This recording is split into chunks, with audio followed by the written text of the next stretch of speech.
はじめまして、あきらです。白血病になりました。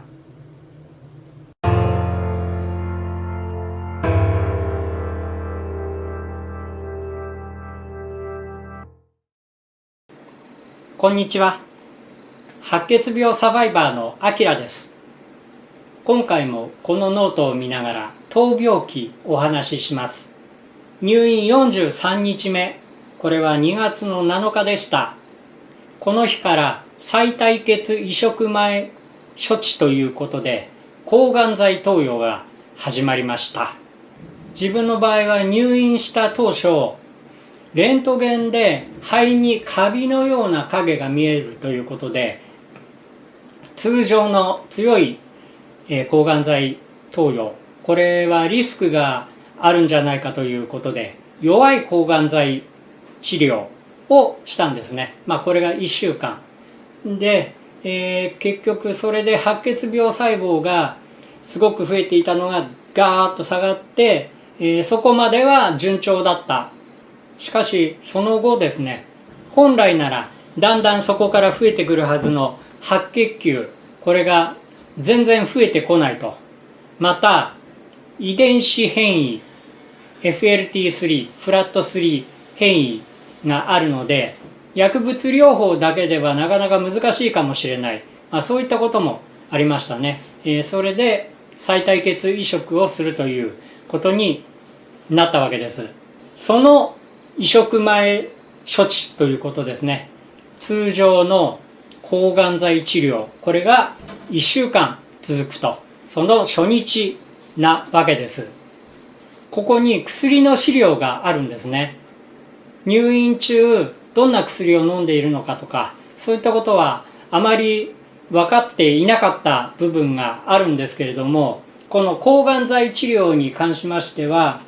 どういう薬をどういう感じで飲んでいくかとか、どういう抗がん剤が投与されるかとか、そのスケジュールがこういった紙でプリントしていただけたと。それでこれを見ているんですけれどもね、前の夜から結膜炎予防の目薬点眼ですね、1日4回ってことになってますね。それからアレルギー予防の薬ですとか、そういったものも始まって飲んでますね。それからですね、抗がん剤治療の前に吐き気止め、これはグラニセトロンというもの、これが30分ですね、これの点滴が入りました。そしてステロイド系の何か錠剤を1錠飲みまして、さらに利尿剤も点滴のジョイントの部分から注入という形で入りましたと。それから抗がん剤投与、シタラビンですね、3時間かけてこの抗がん剤を投与すると。でこの抗がん剤やはり劇薬なようで、これを点滴をつけるとき、それから外すときですね、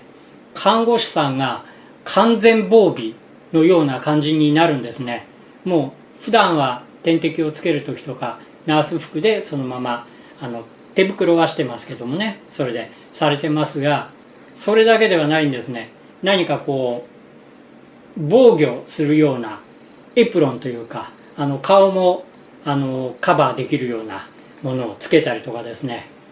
それから手袋も普段使っている手袋ではなく、もっと厚手のゴムなんでしょうかね、それをつけて作業される。で終わったら捨てる。でまた点滴外す時もその格好になりまして、それで作業して点滴を捨てて、つけていたものも捨ててという、使い捨てのものが使われていたんですけれどもね、本当に劇薬なんだと。これ自分看護師さんにも伺ったんですけれども、やはりとても強い薬なので何かあってはいけない、遺伝子レベルで何か変化が起こる可能性があるような、そういうようなお話を聞きました。それが体の中に入るんだからどれだけすごいことなんだろうという、ちょっと恐ろしくなったりもしましたけれども、で抗がん剤の点滴がこう入ったまんま、もうお昼なんですね。でこの日もお昼完食してますね。服薬4錠、目薬点眼抗がん剤の投与が始まって2時間半ぐらい経って、ややこの辺りがちょっと気分が悪くなってきたかなという、そういう感じも出ている。でこの抗がん剤が14時半ごろ終了して、もうすぐ次に抗生剤を点滴で投与で、それをやりながらリハビリの時間がありまして、廊下を歩いてナースステーション前に置いてあるサイクルマシンを10分漕いだりとか、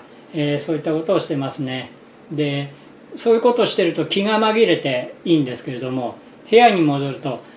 やっぱり何かこうちょっと気持ち悪いなと意識すると、やっぱり気持ち悪いなという、それが強くなってくる、そんなような状況になってました。それから16時ごろ点滴で、血小板輸血が入ったと。もうとにかくイベント盛りだくさんの日になってますね。それからこの日また特筆すべきことがありまして、自分はそれまで髪の毛がすごく長かったんですね。腰のあたりまであるぐらいに伸びてまして、それを後ろでこう結ぶような形でいたんですけれども、抗がん剤治療が始まってもう脱毛が避けられないと。最初の弱い抗がん剤の時には何もありませんでしたけれども、今度のはもうそんなもんじゃ済まないということで、必ず脱毛しますからと、髪の毛が長いと絡まっちゃうんですよっていうことで前から言われていました。それで自分の方からお願いをしていたんですね。髪の毛切ってくださいと。なかなかこう自分で切るっていうのも周りにも散っちゃうし大変なので、それでその日ですね、看護師さんが空きの時間があるということで切ってくださいましたね。ちなみに看護師さんなんですけれども、基本的に各患者さんの担当という看護師さんもいらっしゃるんですけれども、その方が必ず自分の各患者さんの看護をするというわけではないんですね。単純なローテーションなのかどうなのかはよくわからないんですけれども、毎日同じ人が続いてということがありませんでしたね。あったといえば、今日日勤で担当してくださった方が明日夜勤で担当してくださると、そういったことはありましたけれども、そんなわけでいろいろな方がその日の担当になってくださって世話をしてくださったと、そういうことでした。夕方看護師さんが髪の毛を切ってくださった、ハサミとバリカンでですね、かなりうまくやってくださったということで、もう久しぶりに短い髪の毛、短いと言ってもなんでしょうね、坊ちゃん狩りみたいなことでしょうか、ではありましたけれども、それまでよりも短くて頭を洗うのにも楽そうだと、そういう状況になりました。21時半ごろ抗生剤の点滴が入りまして、これが1時間ぐらい終了後、22時半ごろでしょうか、午前中にもやった吐き気止めの点滴が、これが30分ぐらいですね。グラニセトロン、これですね。その後この日2回目の抗がん剤、同じやつです。シタラビン1日3時間ずつ、これが2回あるんですね。これが23時過ぎ、もう自分はその間には眠っちゃってます。看護師さんが時間になって外しに来てくださると、そういうようなことですね。入院44日目、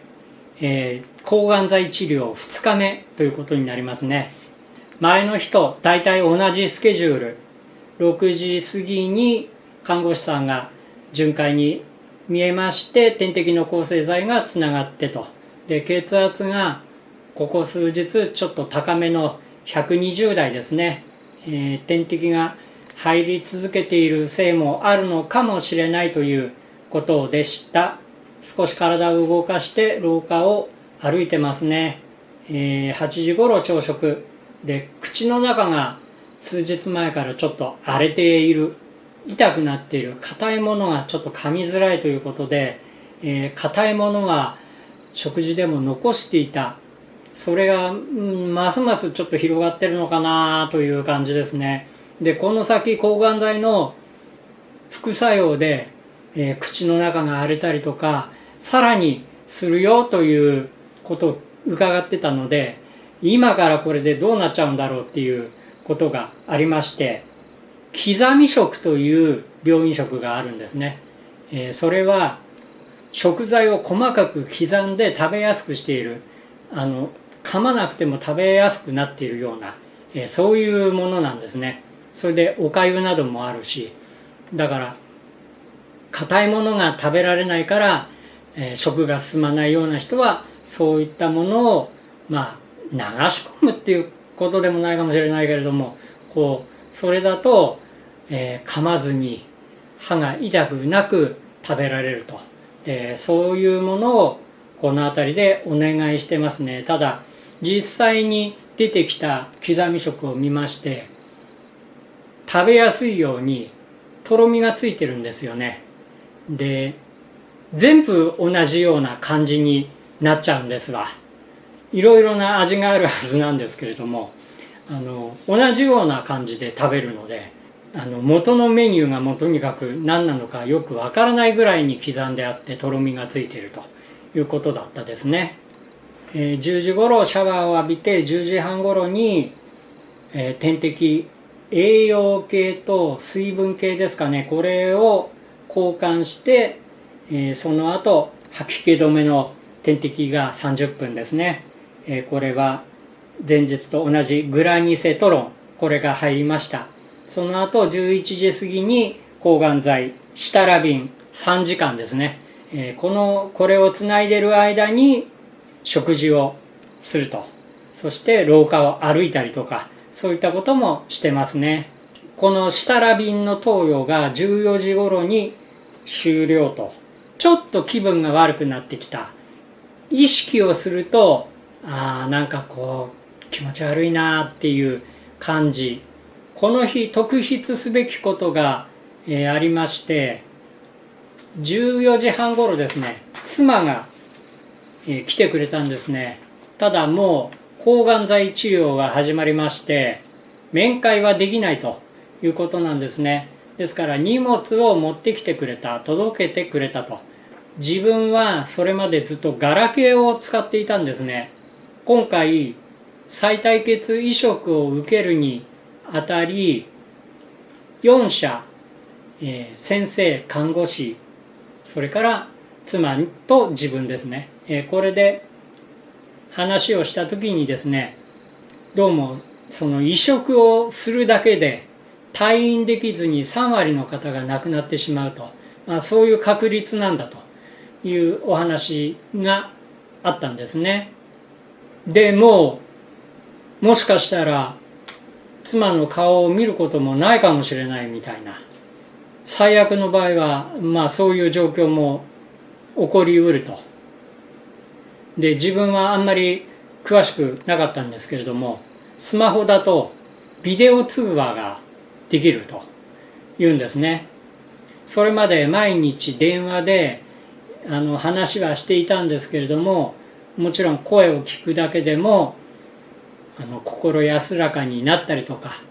そういうこともあったんですけれども、顔を見て話ができると、これはお互いにということになると思いますけれどもね。自分は亡くなってしまう3割ではなく生き残る7割に入るよというふうに思ってはいるわけです。だからもちろん良くなってまた退院して一緒に生活できるじゃないかと、そういう気持ちもあったわけです。ですが不測の事態ということもありますね。スマホを買ってもらった。それ以降毎日妻と、ビデオ通話で1日に1回か2回話をしていくことになります。15時半頃から2時間ほど赤血球の点滴による輸血、これがありました。首に、カテーテルが入って、3日目ということですね。ここから各種点滴が入っていくということです。18時過ぎに夕食なんですけどもね、一旦刻み食ということでお願いしていたものを、もう少し硬くても食べられるということで、一口大という、形式、これがあるということで、これでお願いしまして、そのような形で出てきたと。各種食べ物が一口大の大きさに、あらかじめ切ってあると、そういう形。夕食後の薬は9錠と一方、この一方というのはレベチラセタム粒状錠、粒状錠なんでしょうかね。粉ではないんです。細かい粒のようなものがこのぐらいの何でしょう、ビニールのパウチみたいなものの中に入っていて、それを開けてざっと流し込んで水で飲むと、そういったものが入っています。それから点眼ですね。目薬、結膜炎予防だということで目薬が入りました。19時過ぎに点滴の抗生剤が入りました。これが30分ほどで終了。それまでメインで使っていただいた抗生剤がありまして、1日に3回でしょうか、1時間ずつだったですね。これはずっと使われていたと思います。その他にもう1種類別の抗生剤も組み合わせますよということで、数日前に、それが入ったんですけれども、どうも皮疹が広がる原因になっているようだということで、一旦中止、次どの抗生剤を使おうかというような、そういった段階だったと思います。それで新しくこの日にこの30分の抗生剤が入ったと。でその後また、点滴による、これ血液製剤と書いてありますね。多分たくさん点滴が入ることによって血が凝固する、それをケアするための点滴だったと思うんですけれども、それを入れまして、それから運動、廊下を5周、食後の運動という感じで歩いていますね。途中から体が痒くなり呼吸も荒くなると、これはアレルギーだろうということで、血小板輸血をした時に一度ひどいアレルギーが出まして、その時に比べればマシでしたけれども、症状が似ているということで、これ何かのアレルギーだろうという、それで看護師さんをお呼びしました。そうしたらですね、その新しく先ほど投入したばかりの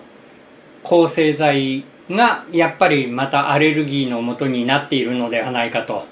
いうことで、案外自分ではそれまでアレルギー体質という感じはなかったんですけどもね、アレルギーが結構出る患者さんだというふうに認識されてしまったようですね。22時頃から点滴の抗生剤が入りまして、その後点滴の吐き気止めですね、これがグラニセトロンですね、30分ほど入ります。で23時半過ぎ頃から点滴の抗がん剤、これは前日から1日2回3時間ずつのシタラビンですね、これが入ります。点滴をつないだのを確認して、もう自分は就寝と、その寝てる間に点滴終了の時間が来て、看護師さんが入ってきて、外していってくださるというような流れですね。ただアレルギーの痒さなども残っていたので、すぐなかなか眠れないんですね、これが。ということで今回は入院43日目44日目、本格的抗がん剤投与が始まった初日2日の模様についてお話をしました。よし、おっさん頑張れと思っていただいた方はぜひチャンネル登録、高評価、そしてお気軽にコメントなどお寄せいただけましたら今後の励みになります。どうぞよろしくお願いします。